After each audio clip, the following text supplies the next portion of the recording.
everyone has done. Yes! Oh, I've wanted to read this. I'm so excited, guys. Oh, I'm so excited. Hi, everyone. So tonight I have a little bit of a different video than I have done before. I'm actually going to be doing an unboxing and reboxing of a traveling book box that I am doing with some friends. It's been a long day. Today was my first day of school, and I am very happy to be home and not in the library anymore, and to be doing something fun and getting back to filming. So this is the Sisterhood of the traveling book box, which I realize is backwards for you in this screen, but just bear with me. So how this book box has worked is that the first person who started put 10 books in the box, sent it to someone else, and then they get to choose what books they'd like to keep from the 10. And for every book they take out, they have to replace with something else, and then it gets shipped to the next person. And so, as you can tell from the state of the box, it has been sent to quite a few people before me, and I am going to unbox it now and see what is inside. It's too heavy for me to hold up for you guys, so just bear with me. Good Lord. There's so much tape on here.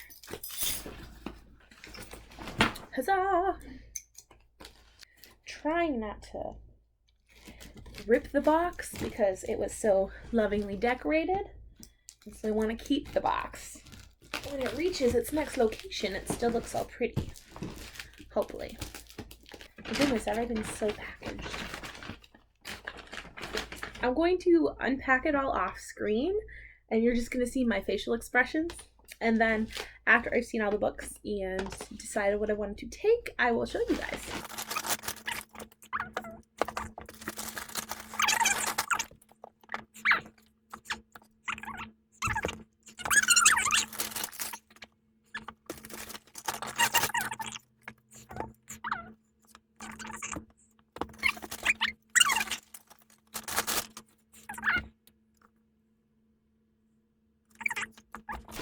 I have my last bag right here.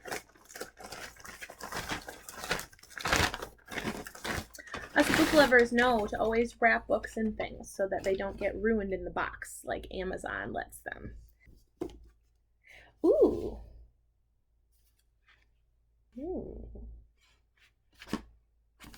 This is going to be hard because I want to take so many books, but I don't know how many I want to put in. So I might have to do some picking and choosing, but I know one for certain.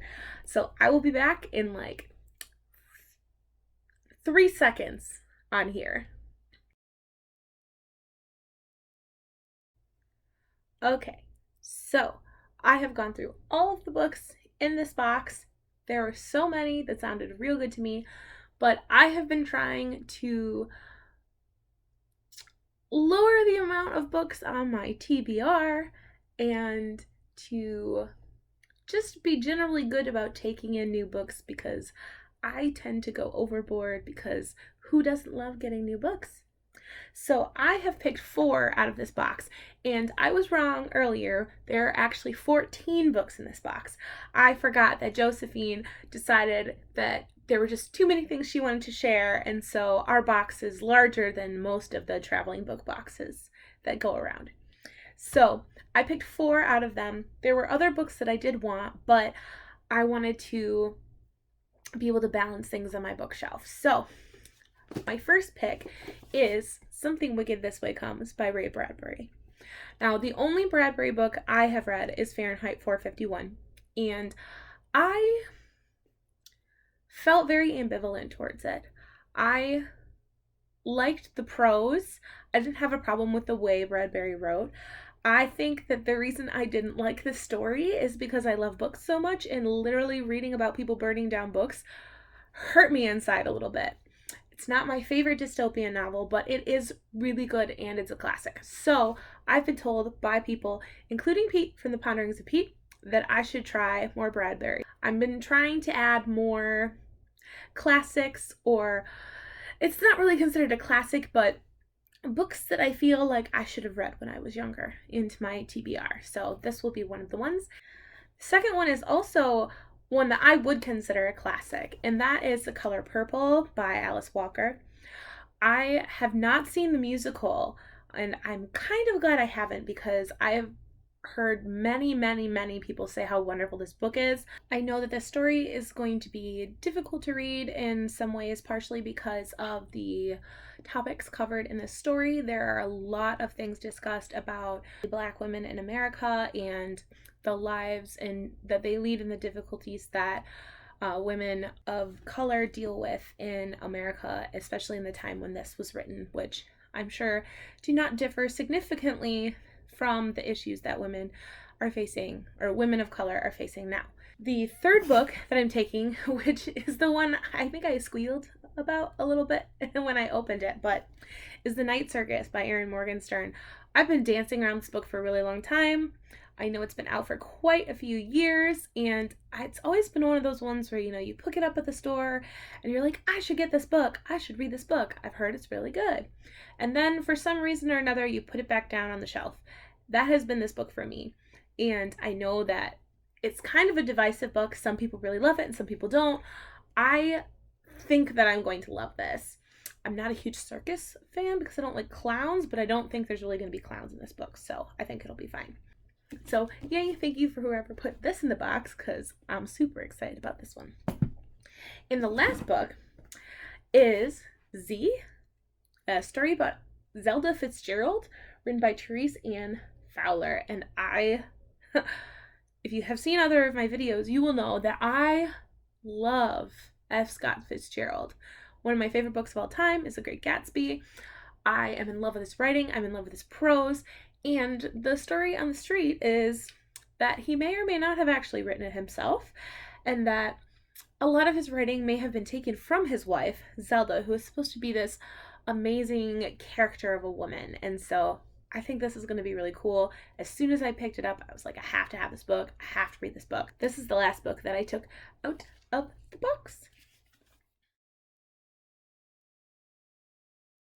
Alright, so I have taken time and picked which books I am going to be adding to the box and sending along to the next person. I have 4 of them to replace the 4 books that I took, and I think I've picked some good ones. They're all different genres, so that'll be kind of fun because our box is a bit of a hodgepodge. So the first one that I picked is Perfume.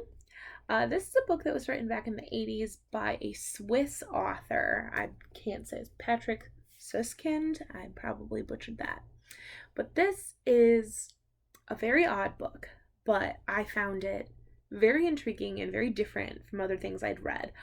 It is a story of a boy who was born with he wasn't born with any sort of body odor. He doesn't have any scent of himself. You know how every person has their own scent and it involves pheromones and all that stuff. Well, he doesn't. But he was also born with an amazing sense of smell. And he becomes obsessed with creating the perfect scent, and it turns him into a murderer. And so he is trying to create the perfect scent of a person, a human, a woman. And so he goes after women to obtain their scents, to combine them and create this perfect scent. It's very strange, but I found it very intriguing. It's not a book for people with weak stomachs, but it was really cool, and I hope that somebody will pick it up and enjoy it. The second one that I picked is called Avengers of the Moon. This was a really fun sci-fi story that I read as part of a book club back when I used to live on the other side of the state, and it was at my favorite used bookstore, and so this was really out of my comfort zone when I read it, but it was really fun. I don't really know how to properly explain this, so I'm just going to read what's on the back of it for you. It says, Kurt Newton has spent most of his life hidden from the rest of humankind, being raised by a robot, an android, and the disembodied brain of a renowned scientist. Having come of age, Kurt's innate curiosity and nose for trouble inadvertently lead him into a plot to destabilize the Solar Coalition and assassinate the president. There's only one way to uncover the evil mastermind. Kurt must become Captain Future. And so it was just fun. It felt like watching like an old episode of Star Trek or something. It has that kind of sci-fi feel to it. And I have never heard anyone talk about it. I'd never heard this book outside of that one book club. So I hope that there's someone out here who likes sci-fi who would be interested in reading this. So this one's going in the box too. The next one is more of like a contemporary, like kind of fun story. The readers of Broken Wheel recommend. And so this one is about a woman named Sarah who is Swedish, and she has a pen pal in America named Amy, and she comes to America to meet her.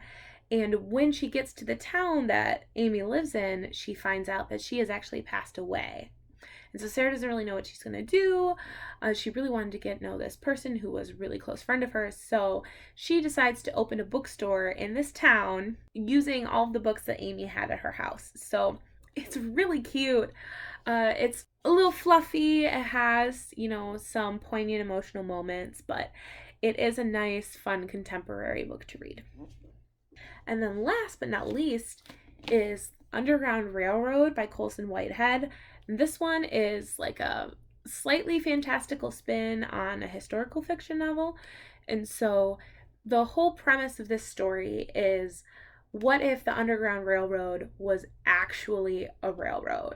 So instead of just being, smuggling people in and out of houses and keeping them quiet and hiding them so that they don't get, taken away back to the slavers, there's actually legitimate railroad tracks underground that connect stations across the U.S.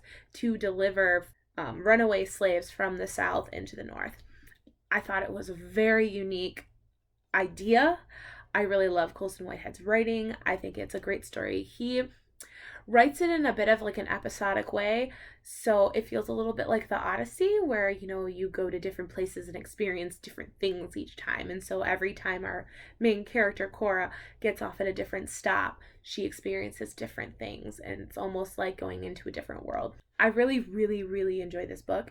And if you notice, there's a sticker. It's a little shiny. This one I actually got off of thrift books, and so this is a library bound book, and I could not get the library binding off of it because this is one of the ones where it was like laminated on.